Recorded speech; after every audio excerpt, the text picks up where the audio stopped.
from Equinoxe Television.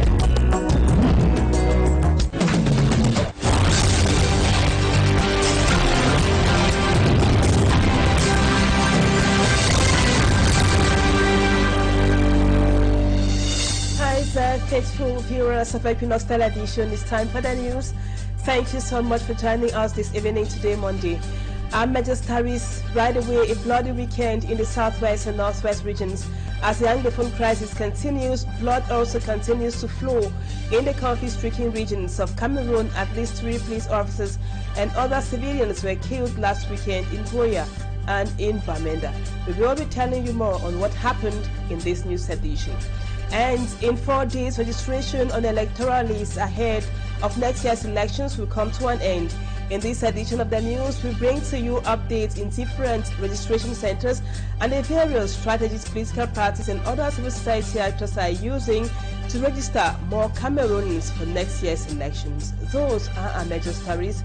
Details when we come back.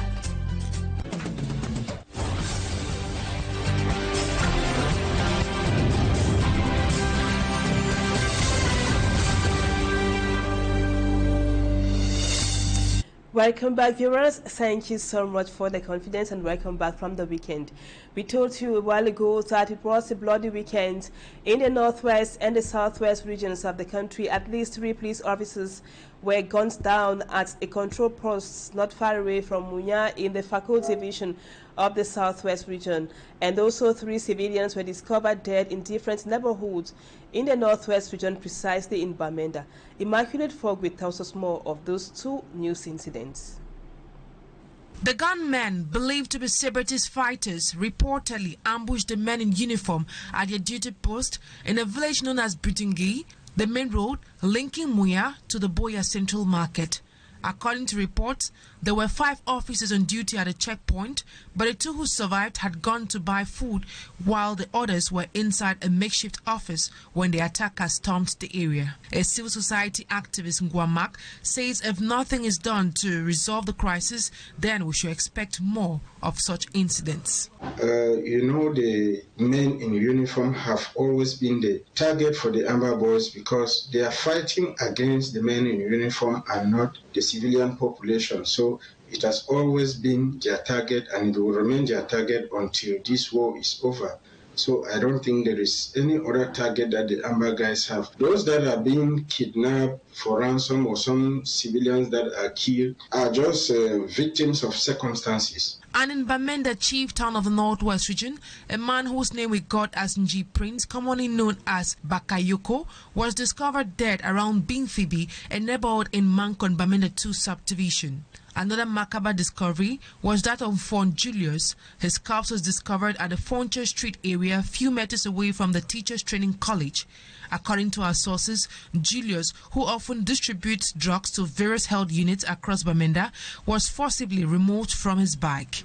Still in Bamenda, this time in Malfonquen, it was 2 taxis that were set ablaze by unknown individuals. The civil society actor explains to us the way out of the crisis. The way out is so simple, but the Yaoundé regime has refused to implement it, and the only way out is dialogue. The cosmetic dialogue that was done in Yaoundé cannot solve that problem because it wasn't inclusive.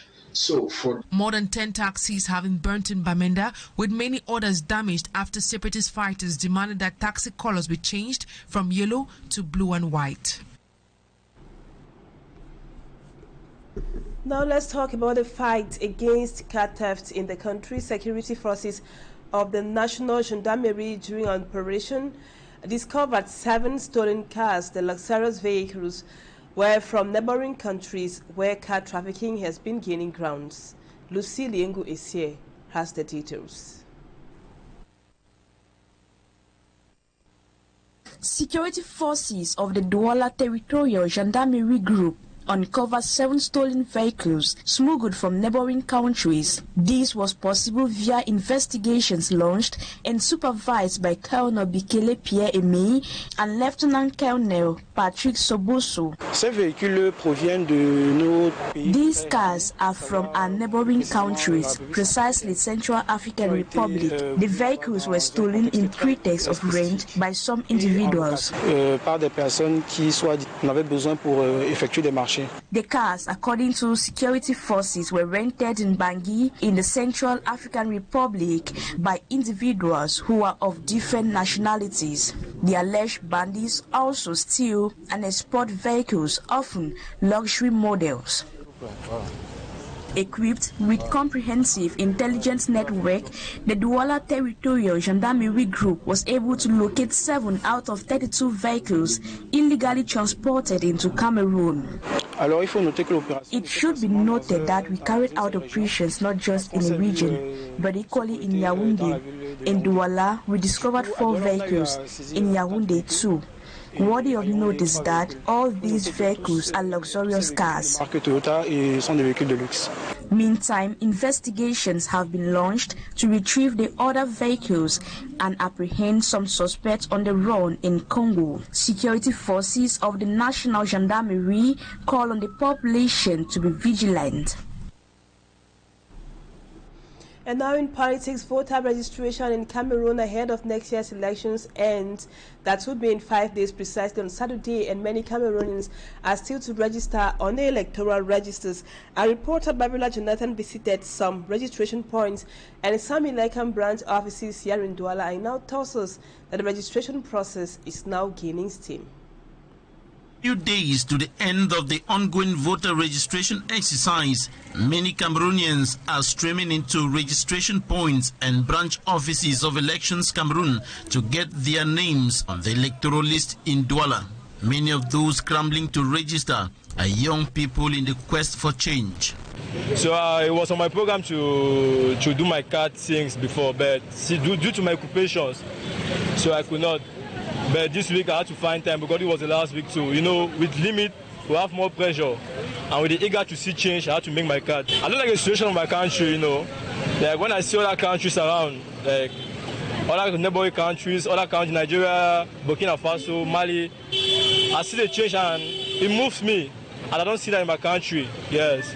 So I really want to change. I hope there will be a candidate that will show that change to us, yes.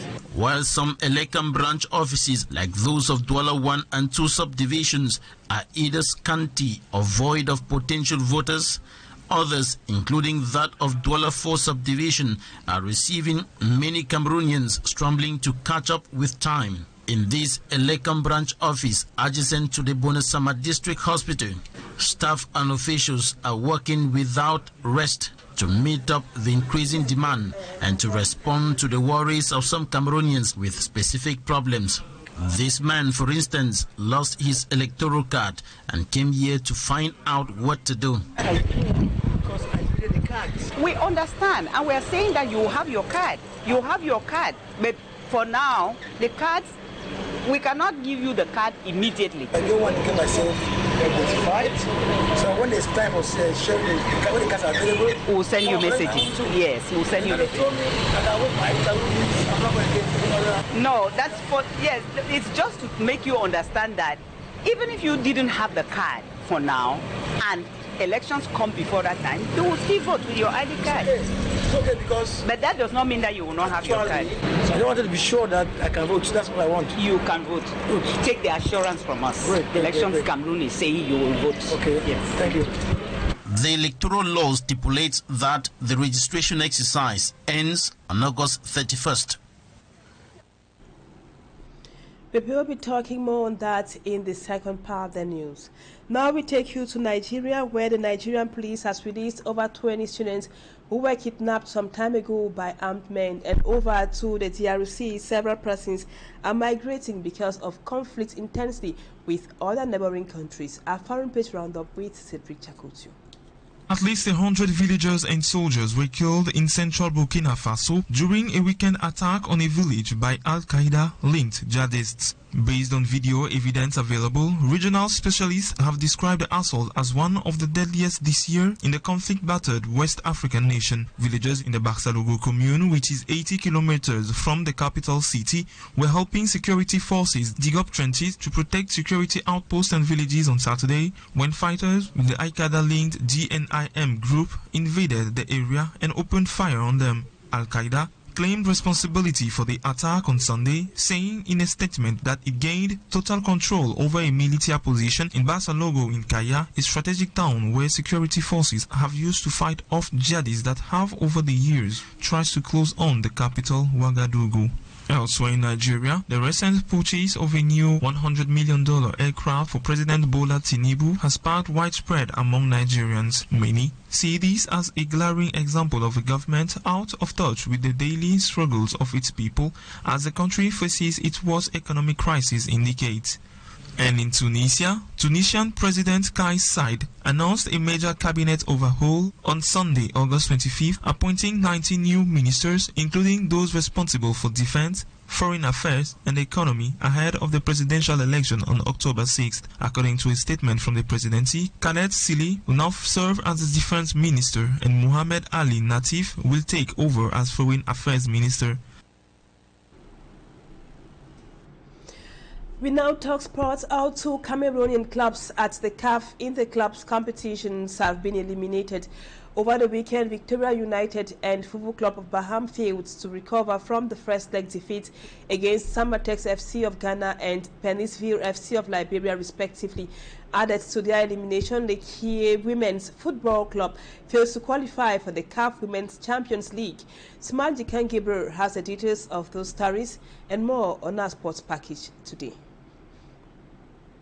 Cameroon no longer have a representative at the CAF Interclub competition for the 2024-2025 football season. The two clubs, Victoria United and Football Club of Baham, failed to cross the preliminary stages of the competition after failing to get the necessary results in the return leg games over the weekend. Victoria United once again fell to Samatex FC of Ghana, no goal to 1, playing away, losing on aggregate, no goal to 2 to Samatex, while Football Club of Baham lost to visiting Painesville FC of Liberia, no goal to 1 on aggregate 0-5. The elimination of the two clubs have been blamed on administrative lapses that both clubs suffered in the first leg matches, with Football Club of Baham playing with 8 players against 11 during their away game in Liberia. Out of football, the 5 athletes representing Cameroon at this year's Paralympic Games have continued fine-tuning their strategies ahead of the opening ceremony of the game in France. The training session of these athletes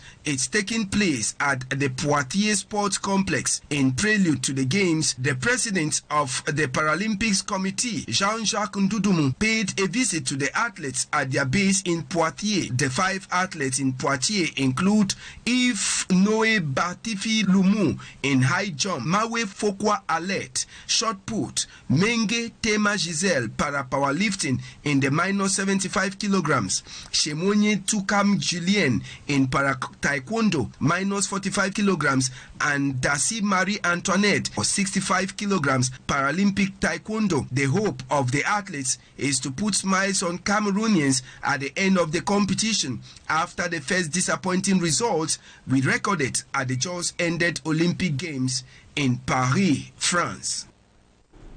Thanks, Matt. Let's now move on to talking points in just a moment. Stay with us.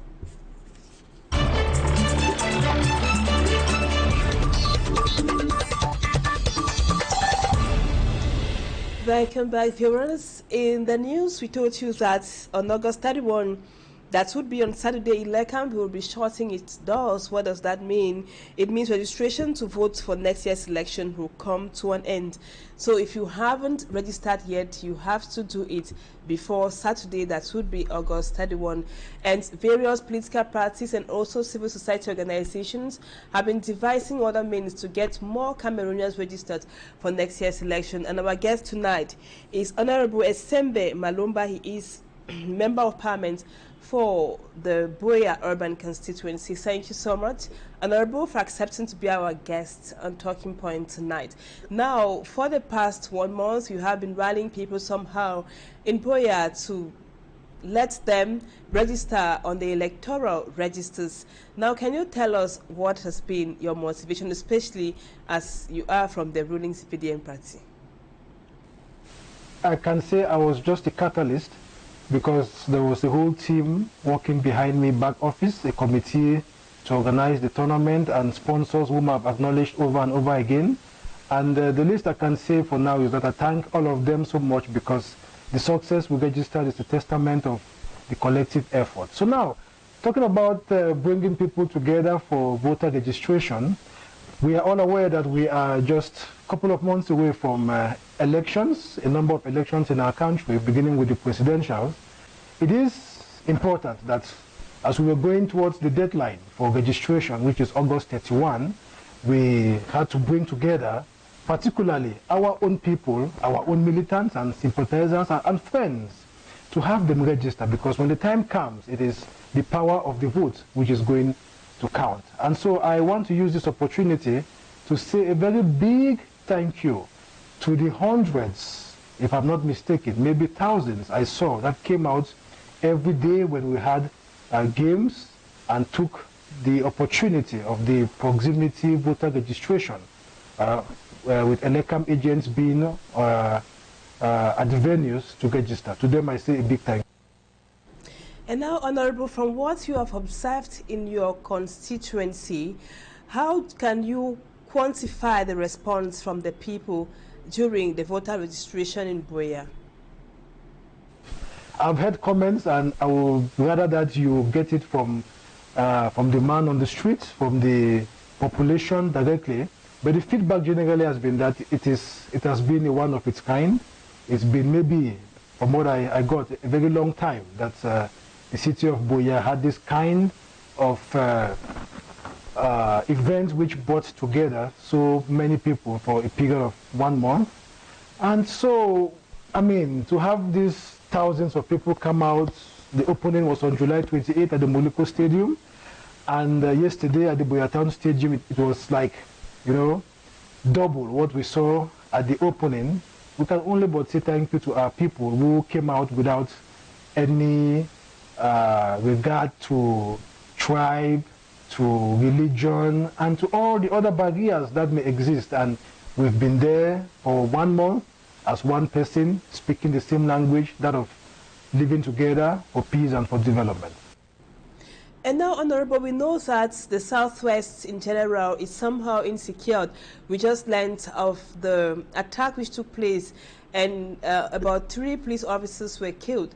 Now, how have the people been braving the fear to go out or come out and register for next year's election?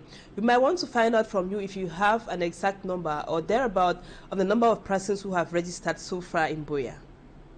From July 28th at the opening to yesterday, August 25, Elecam agents were there every match day, and per day there were hundreds of people who got themselves registered. It is unsafe for me to give a fixed number. The EMB, the communal office here in Boya, may be able to give that data, but we want to say from our observation that at least it is slightly below 1,000 people, if not more, who got themselves registered during this time. And now, don't you think Elecam should have done more than what they have been doing to mobilize Cameroonians to register? Maybe, why not have more registration booths so people can leave even from their offices or from schools, from classes to register? Should Elecam not do more to mobilize Cameroonians to register, Honorable? Well, I think Elecam is doing its job. They've been doing a lot. And first of all, we must appreciate them for the fact that they are open whenever there is such an avenue where people gather to come, be it like what I did, and I've seen many others do it, civil society, other elected officials, associations, and so on. For this, we must commend them, having regard to the fact that, you know, the biometric kits which they have are not very many, and maybe the staff numbers at their disposal are not also so many. but they deploy themselves, even at times, you know, on days when otherwise you would think people should be resting. When you call on them, they are there and available to get people registered.